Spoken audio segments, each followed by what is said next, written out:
The Spot Track Podcast, talking sports contracts, the salary cap, and business of sports. Welcome to another edition of the Spot Track Podcast. My name is Mike Ginnitti. It is Friday, May 19th. Kind of held off on this one. Thought we might get an Aaron Rodgers contract extension detail update. We did not. We got a little bit of a precursor to it. I'm going to bounce around a little bit here to start with some notable notes, and then Cousin Dan joins me with a deep segment into the quarter turn mark of Major League Baseball. Some fun facts, our favorite free agent contract, our favorite extension, our favorite trade, how things are shaping up, some MVP and award candidates as we get through 25% of this season, some surprises, some not surprises, right? Some payrolls that are looking pretty ugly right now, and some teams that aren't spending $1 and they're still near the top of their current division right now. So Dan and I break down all things Major League Baseball here coming up in a few minutes. But first, I mentioned the Aaron Rodgers saga. It's not really a saga. I mean, he's not going to make $2 million this year. If any of you out there think that's going to be a thing, this is simply a way to eliminate his cap for the interim, allowing the Jets to operate as a functional NFL franchise in May, and while they figure out how they're going to make this work. And by the way, it's not just about what is he going to make this year. It's how do we structure this thing so that he almost absolutely has to come back and play for us next year. My only thought with that is buyer beware. Buyer beware. You may want to give yourself a decent out. You may.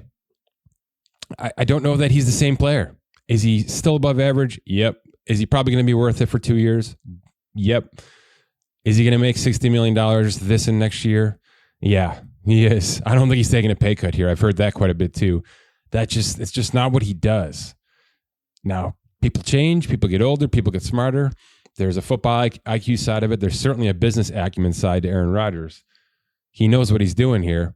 He also knows how much this league makes, how much the Jets make. Looking around the room, there's not a lot of massive contracts in that locker room right now. There's really no reason for Aaron Rodgers to take a pay cut. Can he spread it over 2 years? Absolutely. Can you make it work cap-wise? Absolutely. Those are the conversations that are being had. I would be utterly shocked if Aaron Rodgers is making anything less than $60 million over this and next season. It should be more, because 60 is what was owed to him originally this season. But I have a sinking feeling that we're talking about a 2-for-1 situation with Aaron Rodgers that includes some sort of February vesting bonus, right? Some waivers after Super Bowl waiver bonus, and plenty of other bells and whistles built in from there. But we're getting closer. Why do we know that?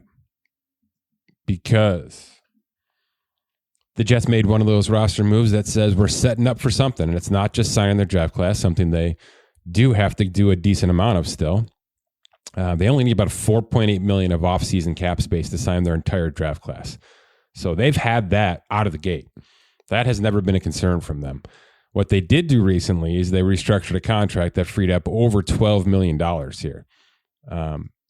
It was a veteran player that I thought was somewhat on the bubble in Carl Lawson. Injuries just impacted really his first couple seasons here. And he was on an expiring contract. There was a clear out. They basically said, all right, look, this guy actually showed he can hang around a little bit here. This is no time to be dropping veteran edge rushers. I get that part of it. And we've reduced his cap down to about $3 million. Used some void years, used some cap gymnastics, freed up $12.7 million.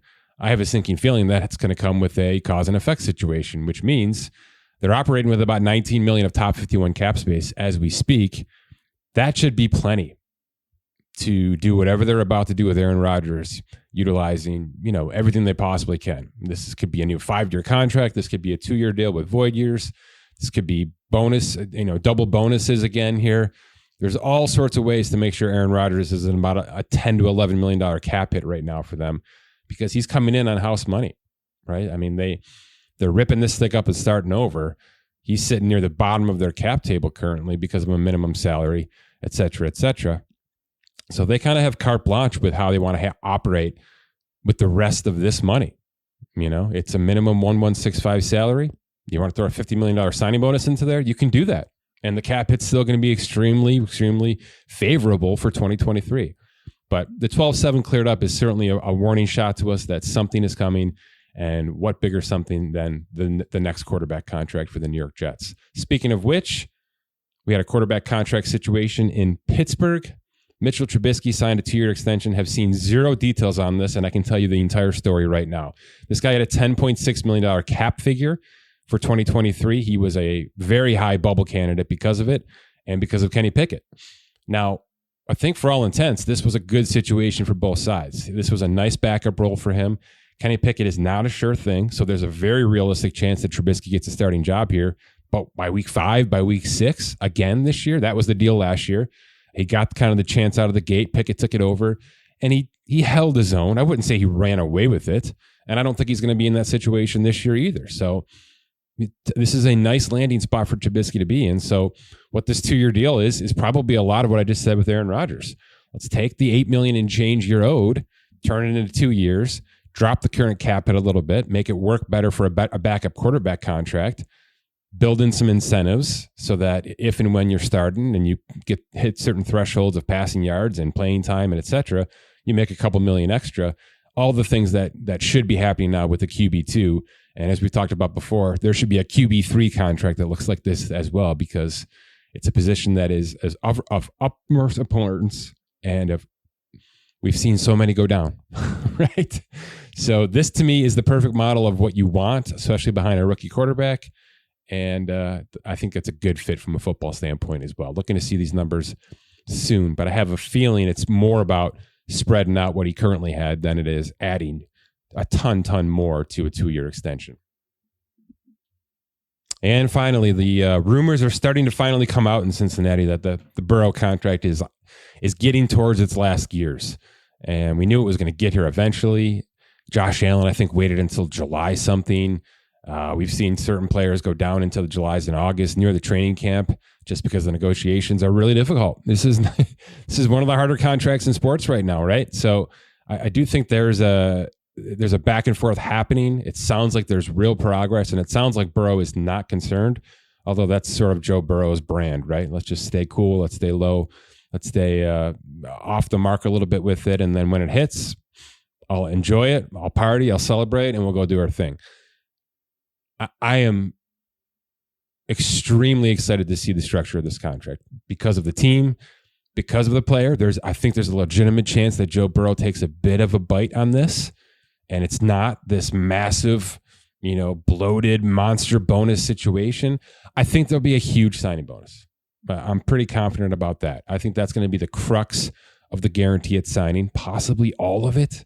Is that crazy? Are they going to revert to like a Pittsburgh Steelers type mantra where we're front loading you a hell of a bonus, but that's all we can do up front for that escrow account, and then you're just going to have to live every March to vest the next year's contract, right? Early roster bonuses, early vesting guarantees on the salary. It's possible they go that route. It's possible this is something extremely creative. And I guess mimics the Hurts contract a little bit more, where there's 3 or 4, bonuses, two or three option bonuses. I don't think the per gamers are going to be in there. It seems like quarterbacks are really getting their way with that. We'll probably have a no trade clause. I think Burrow's earned that right. And outside of that, it's just going to be a boatload of money, right? Is $200 million practical guaranteed enough? No, probably not. If with him and Herbert going back and forth and Lamar at 185. I guess that's probably the nice round number, but I'd like to see more than that. If we're going to suffer on the guarantee at signing, and I still think Cincinnati is going to force him to do so, I'd like to see this thing be extremely impactful with practical, likely early vesting guarantees. So I'm thrilled to see it. I know it's coming around the corner here. There's still some roster decisions that happen there, but it sure seems like this one's coming ahead, and we'll have some details and updates on it rather soon. One more note, we are closing in on June 1st. I think some really notable players are about to get thrown to the wayside here after that June 1st date, which forces dead cap to be split. Dalvin Cook appears to be one of them, and it seems like a foregone conclusion. Teams are already lining up. Betting sites are already lining up the odds for where this thing's going to go next. It may be a contender. It could be a team like Tampa or the Rams, but for sure it seems like Dalvin Cook is off this Minnesota roster. which brings me back to this conversation. And it might be worth having a deeper dive conversation on Minnesota. This is an NFC North without Aaron Rodgers now. Okay, you've got a Jordan Love situation that could go completely haywire. Justin Fields could regress. There's no guarantee he's going to take another step forward. And Detroit is already struggling heading into the regular season here with this, the gambling suspensions, with a questionable draft class at best. Could be great, but certainly question marks. And a Jared Goff conversation that I like the kid, and I think he did a lot of good things with the Rams, but he's limited and he was inconsistent. So is this going to be the year that he dips if last year was a notably good year for him? I just think this is a time to pounce if you're Minnesota, and they just seem to be going through the motions with Cousins. I guess I started to hear some Jefferson contract conversations, but there's nothing about this team that says we're still constructed to win. They just think, I think they can run out there and win 12 games, get into the playoffs, and do some damage. I would be looking to push hard right now if I'm that team. They traded Zadarius Smith. It just seems like nobody in that division wants to grab this thing and run with it. So if you're a betting man or a betting woman, bet the Bears, bet the Lions, okay? Bet the Packers right now before we see Jordan Love do his thing, or we see, some of those running backs finally take that step forward that we know they can do. It's open field, open season in the NFC North. And I just think it feels like a squandered offseason for the Vikings to finally take the reins without Aaron Rodgers in town. But we'll see. Crazier things have certainly happened. All right, let's get to one of my favorite things ever, a deep dive into the Major League Baseball season with Cousin Dan. All right, Dan, we're at the quarter turn of the Major League Baseball season, believe it or not, and neither of our teams are where we thought they would be right now. That's the Mets and the Guardians, respectively. There are some surprises that are kind of holding court still, but we're here to talk about sort of a recap of the offseason and how it looks at least 25% of the way through. Let's start with free agency. I know you've done some work on this. I have some names in my head. Obviously, Aaron Judge is the top of the free agency list. Which names are at least holding court right now with big splashy contract this winter and still producing on the field, whether it's with the current or previous team? Yeah, so it's obvious. I mean, it's really hard to, these long-term deals, it's hard to have a difference in, a change in feeling here after, only 40, 50 games here. But I mean, most of these, let's back up. Most of the teams that spent big are not necessarily seeing the payoff from it, but I think some of that is just small sample size mixed with injury, and a lot of those teams are going to turn it around. In terms of these lengthy 9-year deals, 10-year deals, it's way too early to really diagnose those. I know you're not trying to do that. We're just trying to kind of poke holes in some of the ones that might look bad already. So in the intermediate, I think my least favorite, or like maybe the worst contract so far, has been the Jose Abreu contract. Not that it was that big, but he has just been an all-around disappointment there. On the flip side of it, though, I mean, like the Trey Turner deal, I have no issue with still. I think that's going to work out long-term, despite the Phillies struggling to start. They're starting to turn it around here a little bit. We've talked at length about the Aaron Judge deal, how that will probably age poorly, 7 years from now, but it's still no issues in the short term. I kind of want to highlight a few that were maybe less talked about that have sort of sneaky upside here. The first one I want to tackle is Dansby Swanson. I know I have been kind of on the side of, I've been on the side of the Cubs are better than people think, and I think the offense has sort of bore out with that to start. And a lot of that is, Swanson hasn't necessarily blown the doors off to start here, but he's been a really nice stabilizing veteran bat in the middle of that young lineup, which has really surprised a lot of people. So that's one of the ones I kind of like the most, even though that wasn't really like one of the flashier signings of the offseason. And just to jump in, Dan, the 25 a year and change that Swansby gotten, it's an overpay. But in the context of who the Cubs are, with a bunch of rookies, a ton of pre-arb, and a couple of high-paid veteran pitchers, it's just the right move. It's the next step towards establishing themselves as a credible team in that division. And oh, by the way, it's the shortstop. It's not like this is the second baseman or a backup catcher, yada yada. So to me, that contract was always going to be just fine, especially if the season bore out like you thought it would. And look, they're 5 under 500 right now at the time of this recording. They're a plus 22 run differential too, Dan. So everything you said right there, it seems to be bearing out, from a number standpoint, which means they're scoring some runs, and they're just not talented enough right now to go on the mound and get 7 from a starter and do that religiously and consistently. I think they're going to pay for that though soon, don't you? Is this a team that's going to be crazy active over the next couple of months? I feel it. Yeah, I think an underrated part of that organization is their farm system is sneaky good. They did a really phenomenal job of turning over that veteran core of Bryant, Rizzo, Wilson Contreras. Contreras walked, but you know what I mean. That Baez, crew, yeah. They did a phenomenal job of getting close to major league talent that they've further developed. So, but to answer your point, I think they're going to supplement that with major moves over the next few years here. So that was just one I wanted to highlight because it's kind of lesser talked about in terms of the big deals. I did pull the top 10 contracts here by total dollar value, and just to take a look at the total value ranking in our system here. And of the top 10, 7 of them were position players. And basically 6 of those are not measuring up in terms of a good value in our system. Now, how about 3 of them are NAs because of injuries? Well, those are the pitchers too that I carved out just to kind of separate this a little bit. But those pitchers all happen to be injured. So that's kind of the point you're making there. So basically, what I'm trying to say is obviously these big deals aren't going to be good in terms of value in our system, but almost none of them even rank in the top 100. The most surprising to me is that Brandon Nimmo is quite easily by far the best value in our system, which is a contract that I was down quite a bit on to start the year, mostly because I thought it was just inflated due to the lack of center field market rather than me not liking the player himself. So, but that was one that stuck out to me.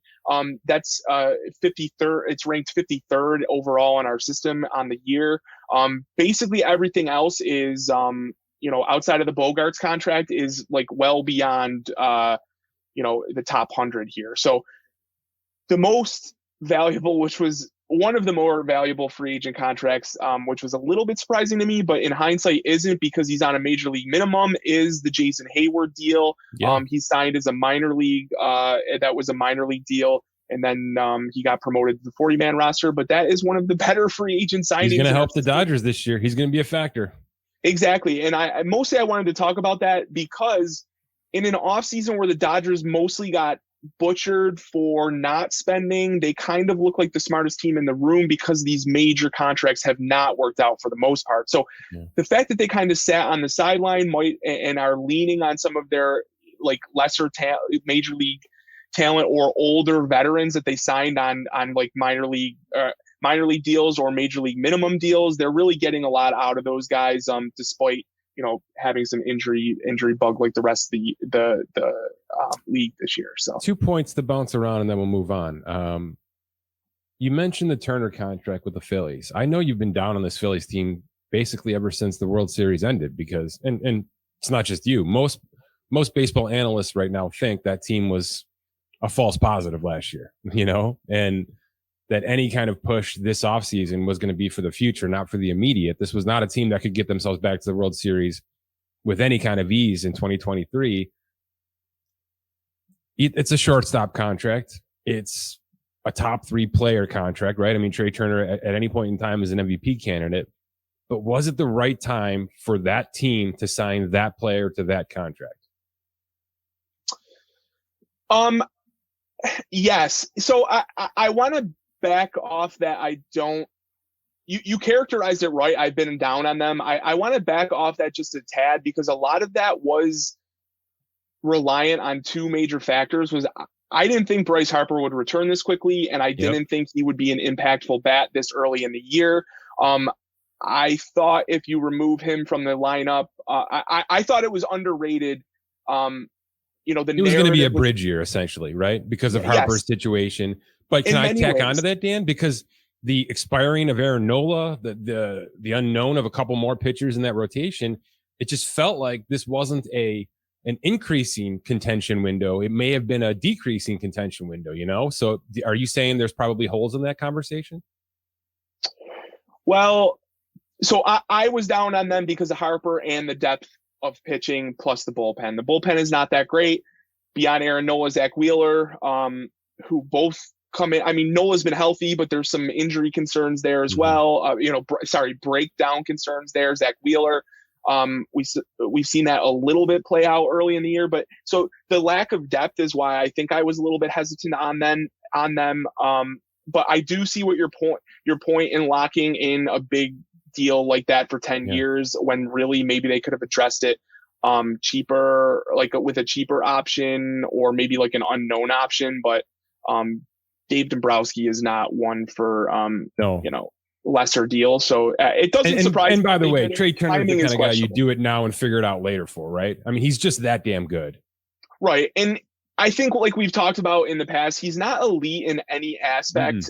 Maybe like even speed, he's known as like a base stealer, which he is, but it's not just because of elite speed. He's just he's above average at every part of the game. So I think that profile will age better than if he was just like a speed reliant guy, which like your defense can fall off if you lose a step, things like that. We saw that with like Lorenzo Cain, a guy like that. Sure.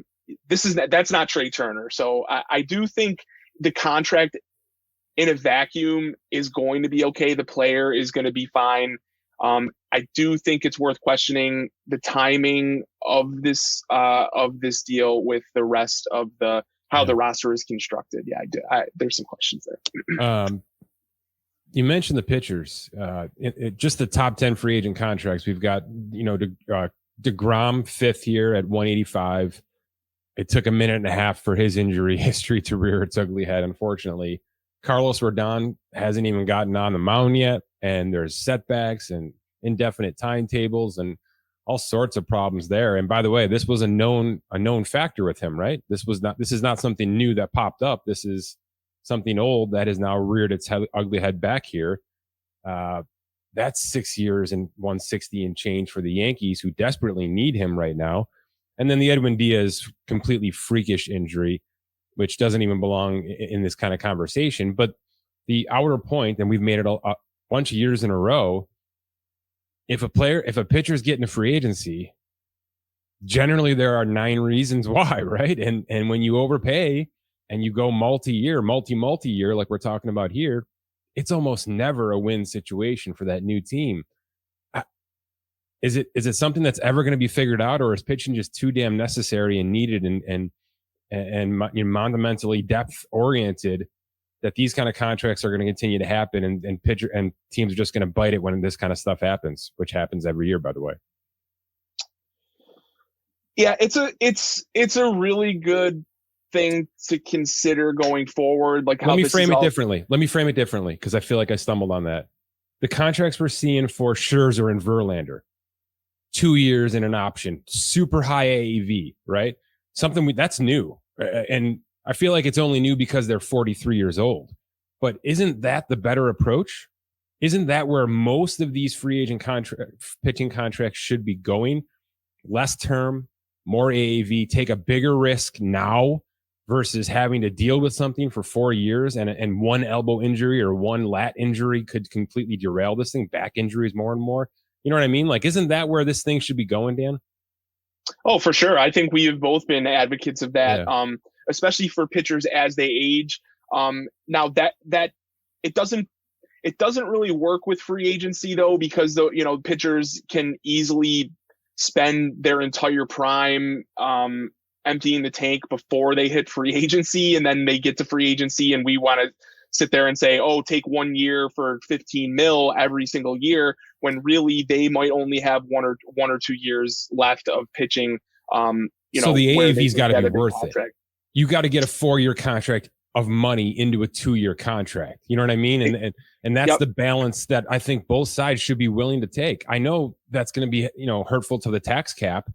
So damn what, I feel like that's just the direction everybody needs to go here with these pitching contracts, because unfortunately, and by the way, the dozens of hamstring injuries I'm putting in every single day, it's unbelievable right now. I'm not even sure that's freakish. That just seems like a lack of training with weather issues and all that. You know what I mean?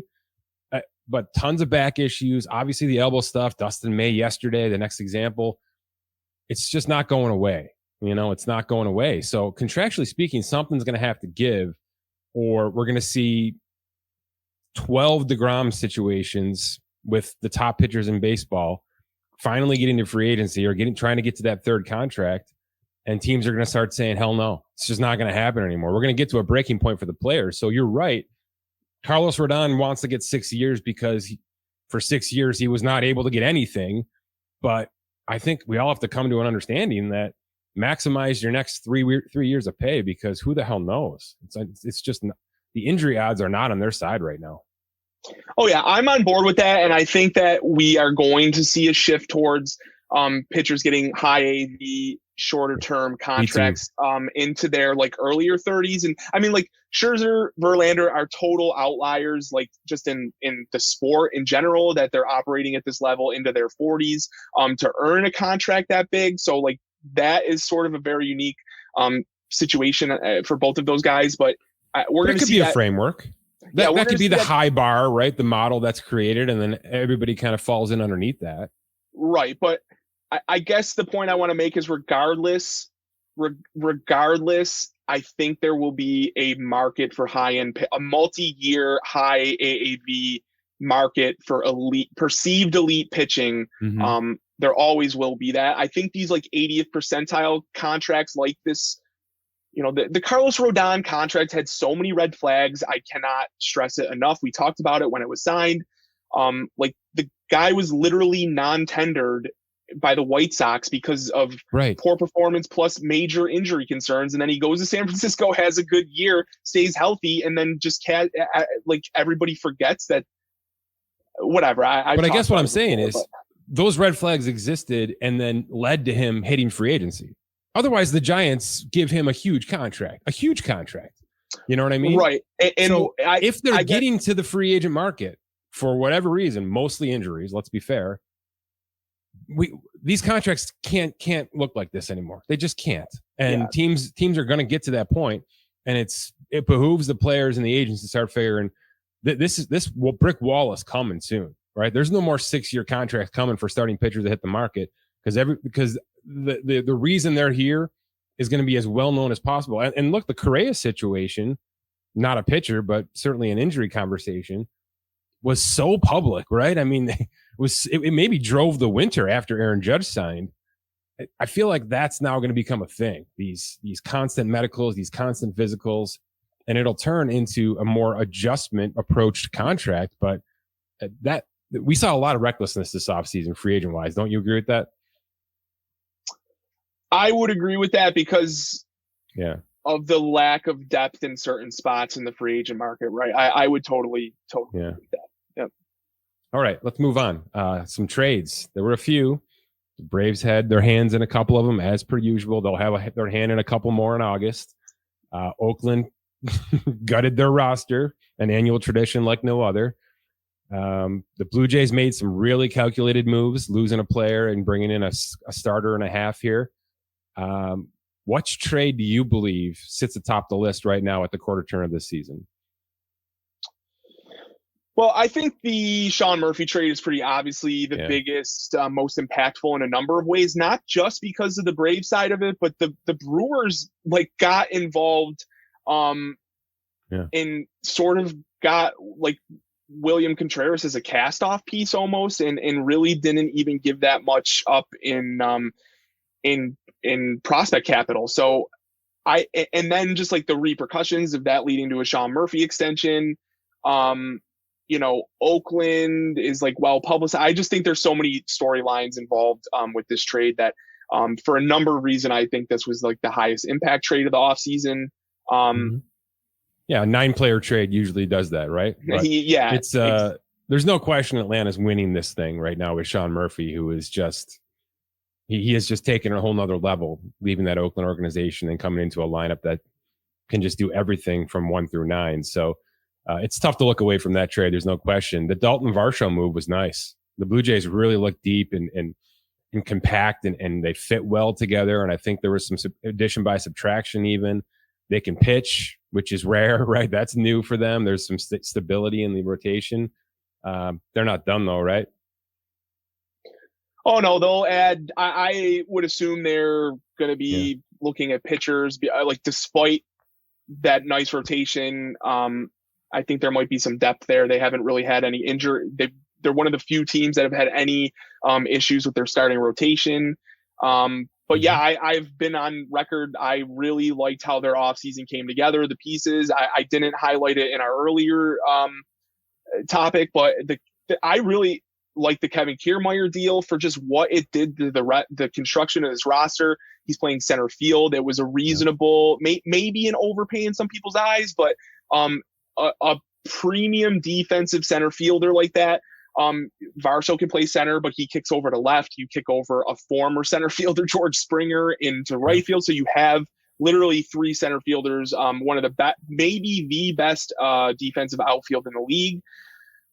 I really liked that move operating from a place of depth with the catchers that they have in the system. How about the Twins trading the AL batting champ to the Marlins for Pablo Lopez and a couple of other pieces, and now sit atop the division, four games over 500. Definitely a few games better than I thought they'd be at this point in time. I thought they were going to step backwards a little bit. That was a late trade. Seems to be doing the trick right now. They're holding court here, right? For sure.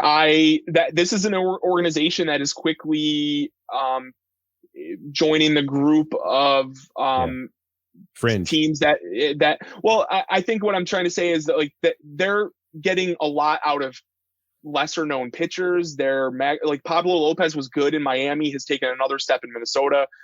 We saw them kind of do that with Sonny Gray. They're another, you're going to soon be lumping them into these Rays, Dodgers, Guardians. It's, the Twins are going to be in that in some time here. But yeah, that was an excellent move. A good move all around. Luis Arias has been good in Miami. It's just not really the kind of profile I usually buy into. Is like a long-term buy. But regardless, on the flip side of that too, we saw another nice baseball trade with Miami and Oakland, swapping 2 former top prospects, AJ Puck, who has gotten some saves in Miami, JJ Bleday, who has played quite a bit in Oakland, mostly because of injuries, but regardless, that was like another one I wanted to highlight here. A lot of times we see these like player swaps turn into nothing, but that was another one that I thought was interesting.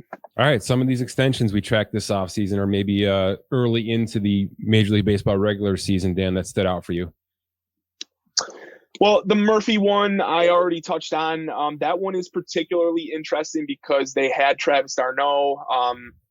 He's got a club option after this year for, I believe, $8 million, which will probably not get picked up after that extension. But regardless, I liked that Atlanta sort of jumped the gun last year and got Raisel Iglesias as a closer, knowing that Kenley Jansen was going out the door. It was significantly cheaper to acquire him a year before he was like the prime closer on the market. They sort of did that here with catcher, in my opinion, to get a like premium defender, all pro offensive bat in their lineup, and Sean Murphy.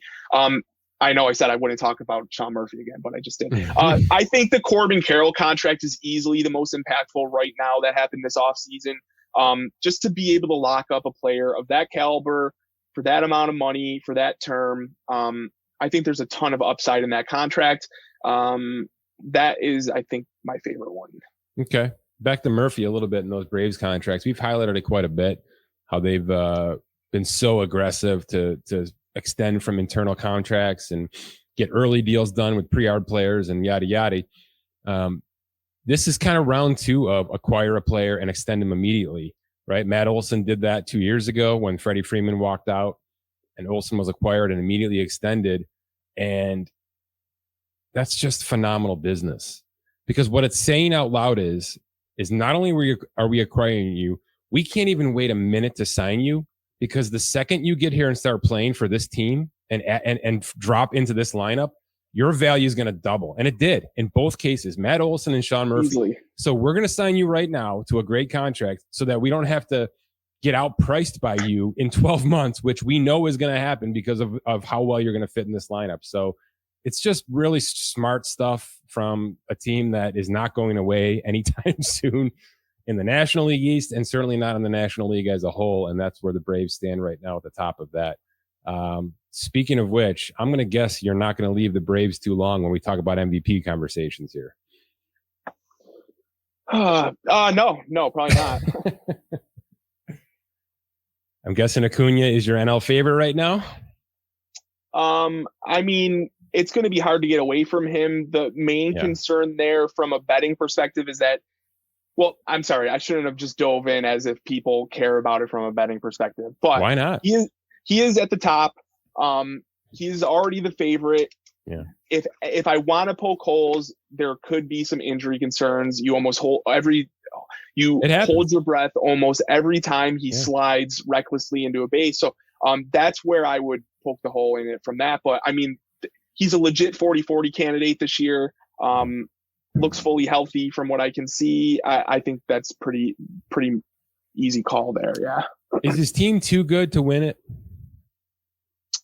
No, I don't think so. If anything, that bolsters the counting stats. People, I know we look at, WAR-based metrics and some other advanced stuff when analyzing these things now, but there's still a large contingent that just wants the counting stats. So he's going to pile them up in that lineup versus, a guy in on a lesser team. So, and I do want to point out the sort of lack of competition. There's not we see these 5 category players kind of trend in that direction unless you have just a bona fide power hitter.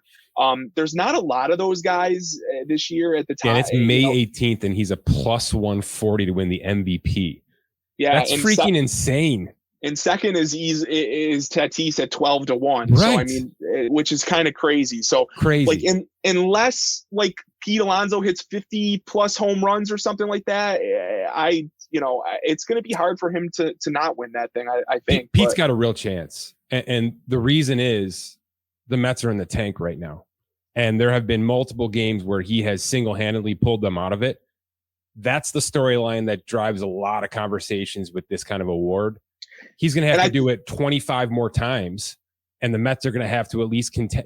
They're not going to contend for first place anymore in this division, but if they can solidify a wild card spot and become worthy of their payroll to some degree, and he's the reason why, that's gonna grab some votes. There's no question about it. Right. I think that's the point you were trying to make earlier with Acuna. Is that team too good for anyone to say to get stale? Right. Are there too many factors involved? Are there too many good players around him? And are we going to forget about this team in July because they take their foot off the gas pedal? You know what I mean? Right. And there's probably 4 other guys, top 10 MVP candidates on that team: Austin Riley, Matt Olson, maybe Sean Murphy too. So yeah, I totally agree on that. But I think what I wanted to say is I agree on the Alonso point, though, that he could definitely put that team on his back if he carries them to, a division title or a wild card berth with, not a lot else around them, being successful. I could see that. So 3 of the top 10, actually, I guess, Muncy's still got a couple years of control left, and I guess Goldschmidt's got 2 years left. So let's just say 2 of the top 5 in the National League, Alonso and Juan Soto, which are 4th and 5th right now in MVP odds, are strongly in contract negotiation talks, or at least in the window for that. I think maybe it's calmed down a little bit with Soto, and I'm not sure where it stands right now with Alonso. Where are we going to get with that, Dan? Do you think both are in a holding pattern? Is the Mets' slow start plus their ridiculous payroll right now going to impact the Alonso contract timing wise, or does it ever get done before free agency? Where are we with these two players specifically who have had kind of up and down negotiation patterns with this? So if I'm picking, I think an Alonso extension is more likely to get done. Mm-hmm. I mostly Can you imagine? Can you imagine announcing a $350 million contract for Alonso right now when they're in 4th place? The New York media would go freaking nuts. Maybe that's the marketing boost that Uncle Steve needs, right? No, but I say that because I think there's motivation on both ends. This is not a player with a ton of holes. We've talked in the past. He's plugged a lot of the concerns in his game in terms of like strikeout rates, and he's walking more, better contact to all fields. The power is bona fide. These players don't come available very long. With a profile like this, I don't see Steve Cohen letting him walk, and it seems like Pete wants to be there. Like he's made for New York, so I don't really see why it wouldn't get done at some point. But I mean, that might be wishful thinking as well. So yeah, and Soto just gonna ride this thing to the end. Do you think? I mean, he's a Boris client. I'm kind of done wish casting that those guys get things done before. I just don't. It's not happening to me unless he gets blown away or I know you've sort of like offline joked that like how much is this slow start actually the last year and a half plus how much has this tanked his value? I am still in the camp that not much. Like he has perceived elite tools. He's going to become a free agent at an elite age. I think the pieces are still there for him to get a huge payday, and I think Scott Boras is just the guy to get that for him. So he was in the historic conversation for a while. That's the change here. And Ohtani's gonna change that landscape here soon. So is Soto now lumped in with the Judges and the Alonsos and the Machados and the Bettses of the world, or does he still have, because of his age and truly his skill set is greater than all these players at the plate? Is he still a step above? Is he still, you think, going to be atop of this mountain, under the Ohtani mountain, but atop everybody else when it's all said and done? I still think so, yes. Okay. I do acknowledge there are avenues there for like it to not go that way, but I mean we talked about him. I think he was maybe the original first. Could this be a $400 million player? I'm really not off of that, quite honestly. I still think he's going to be in that range. I actually think Pete Alonso is going to be the first $400 million player. Yeah, I'm not going to argue with that. Yeah, it's hard for me not to see that, because I think you're actually underestimating or understating how much better he's gotten every year at all of these things that he's been objectively criticized for, including his physical fitness and everything. And I'm going to say this is kind of a hot take. Not really. Everybody said this who's watched baseball enough. Juan Soto takes too many damn days off. And I'm not saying literally sitting on the bench, not in the lineup. There's been a lack of effort in the outfield. There's been some at-bats that have gone by the wayside. There was a time when I thought that was calculated. I'm not sure that's the case anymore. So to me, he's in the best situation possible right now, which is surrounded by other superstars.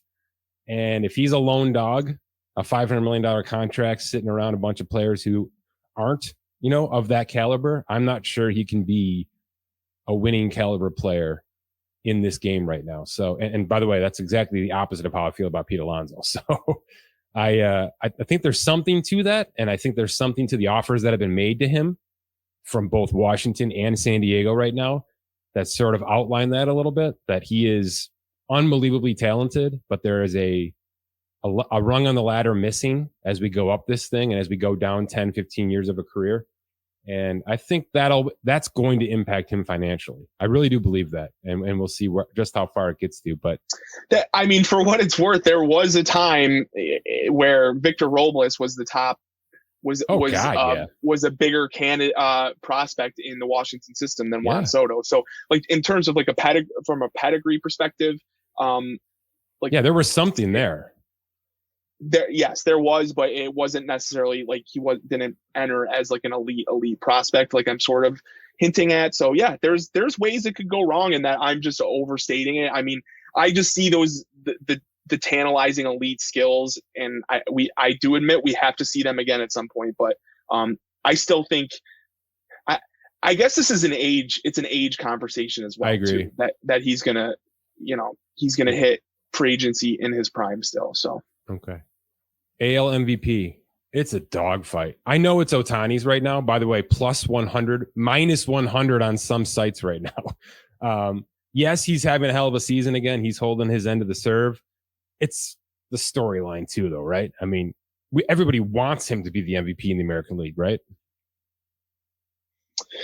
Yeah, it's real. I think the only way it doesn't happen is injury. Like the last 2 years, we've sort of seen historic seasons kind of prevent him. So like let's just say the Judge year, like people kind of said like, well, any other year Ohtani would get it. Judge put up a historic year, so let's just wait and give him the MVP in a year where we're like not blown away by anyone's specific We performance. just went through this in the NBA. Like Embiid probably should have got it 2 years ago. He had to wait his turn, and then he was essentially served it this year, even though a lot of people had other names in mind. It's exactly that conversation, but it's deserved, right? Oh yeah, it is. I guess I'm just trying to say like he's gonna sleep unless somebody really lights it up from here on out. He's gonna sleepwalk his way to the MVP unless he gets hurt. I know there's a lot of caveats to that, but I mean, like, give me a name down the list. Judge is gonna start to make a crawl. You can see it. His swing is really starting to round into form here. Vlad's dealing with a knee issue, which stinks because he was kind of the guy for a bit here. Who's going to climb this thing up a little bit? I got a name I'm looking at on a team I hate. Pretty easily Randy Arozarena. Yeah, that's one of them for me. That's my name. He looks like he's been an incredible player ever since he broke in that playoff run. And this year he looks like he has another gear on a really good team. He has not slowed down yet. So he's just another one of those guys, high average. He's going to pile up counting stats, including stolen bases. He's a guy I think that is a little bit sneaky down the list. I don't think Rafael Devers is going away. And I don't like anything about that Boston team. I think they're just kind of living on house money right now and riding a couple of good series out. I don't think that's going to be the case come June, July. But he's for real in that lineup right now. And his importance and that contract getting done probably saved the next 4 years of Boston Red Sox baseball, at least from a watchability standpoint, and is going to allow them to develop like we talked about when that contract hit. He's the real deal. He looks like young Jose Ramirez and then some, just a more talented, powerful version of that. This guy is going to be top 5 AL MVP candidate for the foreseeable future, in my opinion. Does Julio Rodriguez figure things out? Seattle's weird right now, Dan. Yeah, I didn't love that team coming into the year, and it's kind of played out that way. It's outside of Julio, it's not a sexy lineup, and if he struggles, then what do you have? And he hasn't had, necessarily the start that he had last year. So, I mean, I think he's still a good player. He's going to figure it out long term, in my opinion. But in terms of like an MVP vote, I don't know. I mean, he could get back in that race, but currently, no. The only reason I bring it up is I'm literally ball hawk watching it because of how much is tied to his contract from an MVP standpoint. And I want to see everything hit. I want to see this gigantic 2-part contract to come together and become literally a career contract of massive levels that we've never seen in this league before. So I'm literally box score watching Julio Rodriguez every day to see if he's going to get in this conversation. And I'm going to do it for the next 5 years because there's so much impact to what can happen with the second part of that deal if he hits a couple of these MVPs. Cy Young seemed pretty easy too, right? I mean, it's been a pretty chalk first quarter turn here for baseball. Yeah. I mean, something is to be said that Garrett Cole has one of the biggest contracts in the league and is still at the top of our value rankings on SpotTrack.com. He's just again taking it to another level this year. So he's really figured out that sweat rosin combo. Yeah, you know what I mean? It's working for him this year. In the NL, Spencer Strider is going to continue to climb. He's made a bolster of a climb the last month. He's going to be the favorite here again. as for a back-to-back candidate. But what Zach Gallen's doing has to surprise the hell out of you, because I know this guy's been on your fantasy radar for half a decade, and he hasn't been half of what he is right now. Yeah, I've got to admit that this one is going to piss me off, because this was a Cy Young bet I had in the queue until the velocity thing, the spring velocity numbers had everybody concerned. I backed off of it, and here he is just absolutely torching the league after like one rough start, I think, on opening day, and then he's just been incredible ever since. So there's a little bit more here. I mean, like, nobody necessarily there. The pack could even out, is what I'm trying to say really quickly here after a couple bad starts from any of these guys. So I'm not going to bet Zach Gallen at the top of the market, or even Spencer Strider at the top of the market. We've seen Strider kind of have a couple starts here where he struggled. Maybe he comes back down a little bit. But yeah, I mean, those two are the favorites for sure. I don't see any reason to argue against that. But no, outside of injury, I think Strider's going to run away with this thing again. He's just he's a unicorn out there. It's pretty unbelievable what the Braves have been able to put together. How about the rookies? You were pretty high on Carroll's contract. I imagine he's kind of still the guy for you, right? Yeah, it's going to be hard to get past him for sure. I mean, there's some guys I like, but he's going to steal enough bases to get there. So yeah, he's a 5-tool asset. What about the AL side of it? The Orioles players were certainly at the top of this list coming into the season. They've cooled a little bit. Everybody in that organization's sort of drawn back a little bit to normalcy. Who is making a run? I can tell you right now, I've got Josh Young in fantasy, that Texas third baseman. He can hit. He's got some savviness at the plate. Anthony Volpe certainly holding up a little bit. Certainly more defensively than offensively right now, but he looks like he's going to fit the part there in New York. But who's at the top of this list for you, AL Rookie of the Year right now? Man, this list is a mess. It is. Yeah, it's a bettable list. This is probably a bet we should be making right now. Yeah, so the name that sticks out to me right away is Hunter Brown. I had some concerns coming into the season with Houston, which is why I thought Texas could be a sneaky bet. It sort of played out like that. And a lot of my concern with Houston was because of the depth of the pitching. Now, that, again, has played out so far, and Hunter Brown is a prominent piece there. So if Houston keeps it together, gets into the playoffs, wins that division, I think it's going to have a lot to do with a guy like Hunter Brown.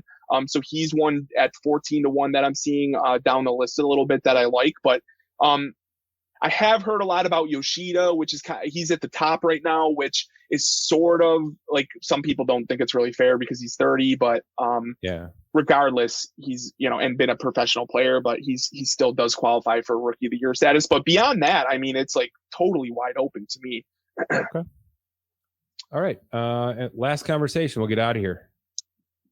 Couple of names just in baseball. I know you follow most of these teams every single day. Couple of names around the league that you think are just enhancing their paydays monumentally right now with the first quarter of the season, whether it's for the later or maybe in the next couple of months here. So I've talked way too much about Julio Urias. I'm sorry, I mess that up every time. I think he's a top 5 Cy Young candidate still. I think he's going to get a massive payday. So he Dan, let's talk about him. Expiring contract. Dodgers didn't want to pay this year. They're certainly going to start to pay next year. We know how this works. It's going to be an on-off switch with the tax and the repeater situation. Does he have red flags? Would he be one of these pitchers that hits the open market with a red flag like we're talking about here? Or would he simply be a product of his situation where the Dodgers didn't want to do an early extension, which means he now gets to the winter, gets to free agency, and he literally is a perfect candidate for a multi-year extension as a starting pitcher? I'm just getting hung up on using perfect. I think there's some domestic violence accusations involved with that player, so I don't want to lean on that wording. But regardless, that is what we consider a red flag here at SpotCheck.com. Everything else outside of that, talent-wise, age-wise, I think he has the makings for a major contract. Yes, I'll leave it at that. But do the Dodgers let him get there? So the Dodgers are interesting. I know. Because I don't really know where they go with this whole Walker Buehler thing. I mean, they have like some premium pitching prospects in the queue, but do they just want to like lock up another guy that is that like quote theirs? Do you think they have to wait and see if they win the Ohtani sweepstakes? Is it one or the other with Urias or Ohtani? Good question. I don't know what the landing spot is for the player. I just think he gets paid, but I guess I haven't really thought about how it plays out. Because they need pit. We've talked about it. Even if this is a playoff caliber team, they do not want to be starting 4 guys with less than 3 years of service time. I can almost guarantee you that. So, right. I think that they would be willing to pay. Is it contingent on Ohtani? I would think no, just based on it, the Dodgers being the Dodgers, but maybe it is. But I think if they want to go shopping and there's elite talent, like what they think is elite talent at the right age that will age well. Yeah, I mean, he's going to be 27 this August, Urias. So, I mean, it's setting up for what should be either a blockbuster extension or Carlos Rodon 2.0 or Garrett Cole 2.0, possibly, right? That's the contract you're shooting for. If you're hitting the open market, it's got to be. You got 26 teams that are going to be in on this guy. Everybody from Arizona to Baltimore to the New Yorks, everybody's in on this guy, Toronto. So the Dodgers know it. And if they have an opportunity to do it now, they'll do it. But I have a feeling that 550, 600 million for Ohtani is in the way right now of this contract. So that's a fascinating one. I've talked Matt Chapman a lot. I'm guessing he's high on your list right now in terms of getting something done. Oh, yeah. I actually can't believe I didn't bring him up first. He was my buy of the offseason from like a fantasy perspective for why I thought Toronto would take another step, including like the Kiermaier, Dalton Varsho deals, Chris Bassett, etc. That was one that I thought was really important. Yep. What about a player like Randy Arozarena? The Franco contract has looked excellent, but it's one of one in Tampa. It's just one of one. They don't do it this way, Dan. They do bridge contracts and then trade the player in the fourth or fifth year before things get too high salary wise. Is that a player they can afford to keep around, or are they going to string him along year by year and then eventually get to a point where he's going to be outpriced? How many years can you be this damn good and not pay for it? You know what I mean? Yeah, the same thing with Urias. I think my hesitation with the team being the one to pay them is that they might have had that opportunity 6 months ago or a year ago, and then are they really going to pay at the top of the market? Like Randy Arozarena, the value is the highest it's ever been. Same with Julio Urias. I don't know, like if the Dodgers were thinking about this 6 months ago and now they saw it and they're like, wow, he is elite. We're going to, if his value doubled in the last 6 months or, increased 25%. That's where I kind of get hung up on that. So is Tampa going to be the team to pay him? I don't know, but I mean, I do still think they are willing to commit. And Randy Arozarena is like the Rays. I mean, like over the last couple of years. So I think they could. I think it's in play for a team that gets a rap as cheap. He just turned 28. This is year one of 4 arbitration years, which again, that's just Tampa Bay being Tampa Bay. But it also means those arbitration numbers are going to inflate pretty quickly, right? Pretty damn quickly. Does that spawn an extension conversation itself where Tampa Bay then can control that AAV a little bit better versus having to take a hit 1 year after a next? You know what I mean? Where they can flatten things out over the next 3 arbitration seasons and then maybe kick in 2 or 3 free agent years and make him happy in that regard? Yeah, and even if that includes an opt-out, like where it covers 1 free agent year and includes an opt-out after that, player or team, if they just want to kind of guarantee cost certainty over the next few years with his arbitration numbers, I actually like that idea. Rather than like a 10-year extension coming in here, I think maybe like a 4, 5, 6 year extension that includes an opt-out after arbitration might make sense, something along those lines. Okay, let's finish with the list. You know how I love my lists. Here's the top 10 tax payroll teams. All right. You should know him by heart by now, by the way. Quick answer. Yes or no. Are they going to make the playoffs this year? Mets. Oh, man. Yes. Yankees. Yes. Padres.